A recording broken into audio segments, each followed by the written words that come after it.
Hello, dear subscribers of World Briefing. Today is Saturday, and that can mean only one thing. This is your day for your special video. I may be looking a little bit tired. I've just flown from Bangkok to Vancouver. Here, delayed at the moment on my way to New York to take part in a project there that is focusing on the downing of MH17. That's the Malaysian Airlines plane that was shot down by Russia in eastern Ukraine in 2014. I was part of the OSCE special monitoring mission at the time, one of the first responders, so I'll be sharing everything I know about that. It's very, very important to keep that alive. Now, today is an extraordinary day. That word doesn't even capture it because of what's happening in the Middle East. According to BBC, New York Times, and other news agencies, Iran has launched attacks throughout the Middle East in response to U.S. attacks overnight that hit about 500 locations, along with Israel, throughout Iran.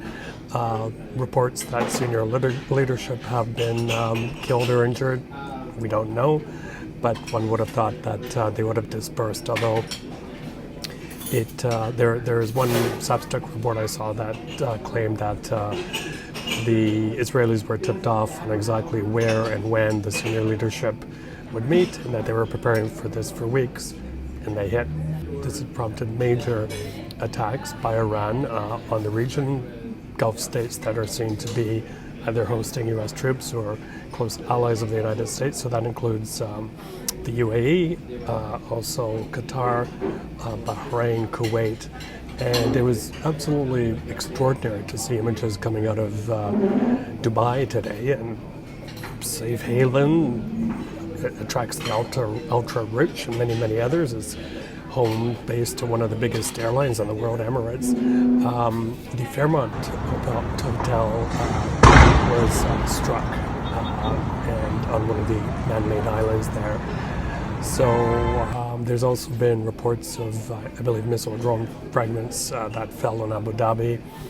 I saw images of a motorway in Kuwait that was struck. So this is pretty serious stuff. And the reverberations go beyond just the hits on these particular countries or cities. The Strait of Hormuz, which handles about 1/5 of the world's oil supply, has been closed, the Iranians say, and also international maritime agencies are warning ships to stay away. But we need to say that the closing of that strait will also affect Iran because it uses it to get its own oil out. Donald Trump has said that he has ordered these strikes because he wanted to take over the government. He wanted Iranians to take over the government. And he claimed, of course, that Iran was engaged in nuclear enrichment, that it needed to be stopped. The Israelis are really, really keen to also see this happen. They really want to see regime change. And of course, this happens on the back of many weeks of protests in Iran, which did subsequently die down, but they could, of course, flare up again. A representative for Oman, which was acting as a middleman in the talks between the United States and Iran, had said that progress was actually being made. My understanding is that usually they're pretty quiet when it comes to things like this, but they came out and said that, and then Mr. Trump went out and struck domestically. This is not going well in the United States. Republicans seem to be pretty united in backing it, but there are a lot of Democrats saying why wasn't Congress consulted? Why didn't it give authorization for this strike? Also, there's a meeting later today of the UN Security Council, which will very, very likely issue some kind of statement, but UN representatives are already saying that this was an illegal strike. So lots going on, but I think the main point to be made here is that we are entering a period of profound uncertainty and profound anxiety. Even on the airplane on the way over here, when news was coming out, breaking news of this, you could see the air crew, their mouths were open wide when they heard what's going on. The region as well, this is impacting so many different aspects of the economy and people, but the region is home to some enormous airlines. I mentioned Emirates, but also Qatar Airways as well. So this is causing massive disruptions. It's going to impact Turkey. And there have also been, of course, Iranian ballistic missiles aimed towards Israel, lots and lots of sirens there, and report just now that even though Israel should have known that this is coming, it's not the first time there's a lack of bomb shelters for people there.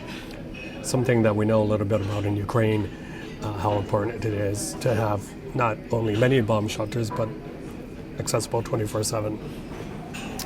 I think I'll leave it at that for now. I wanted to come up with this analysis. I don't consider myself a Middle Eastern expert, but I have lived and worked in the region, and I am also going to be looking at the aspect of how this might play or sink out in the months ahead as the U.S. heads towards the November midterm elections.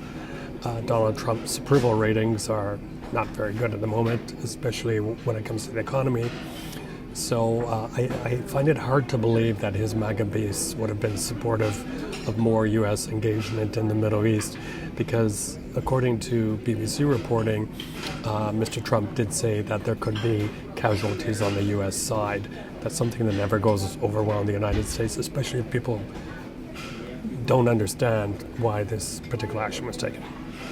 Leave it at that. Thanks so much for listening, for your support of World Briefing. Please tell others about it. Please encourage others to subscribe, because it does help fuel this reporting and commentary machine. Stay safe, everyone, and prayers for peace.